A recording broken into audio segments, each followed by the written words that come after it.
Hi guys, nandito po tayo ngayon sa aking work and break time ulit. And may itatry ako na isang gamit na binili ko sa online. So, not so much expensive. Ano lang po siya. I think 12 reals. Ito po siya, ipapakita ko po sa inyo. Ito. Magagamit ko siya sa pang vlog and itatry natin siya kung gumagana siya or hindi. Ito yung pinaka receiver ba tawag dito? Ito siya. So, ikakabit na natin. Nasaan siya? Ayan, naka-on na siya. So, gagamitin na natin. Hello, hello, hello, hello. So, kakabit natin siya dito. Yan.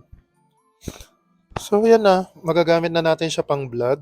And, papakita pa po ako sa inyo guys. Magugustuhan niyo po ito for sure. And, ito siya. Ang cute oh. Ano siya? Brick game. I-on natin ah. So, ayan na siya. Tingnan nyo guys.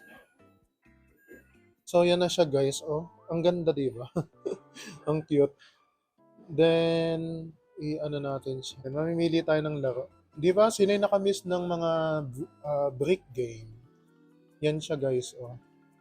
Di ba? Tapos napakaliit nito. Parang ano lang siya, 1.5 inches. Ang laki. Tapos yan siya. So, i-play natin. Di ba? Sino yung nakamiss ng laro na to? Tapos nag-aagawan pa ang magkakapatid kapag naglalaro nito eh. Natandaan niyo po yun guys. Ayun siya oh. Diba? Ang cute. Tapos may sounds din siya. So guys, hanggang dito na lang po. And thank you for watching. I-aanin na natin to. I-off na natin ulit. So, bye-bye. Thank you. And God bless you all.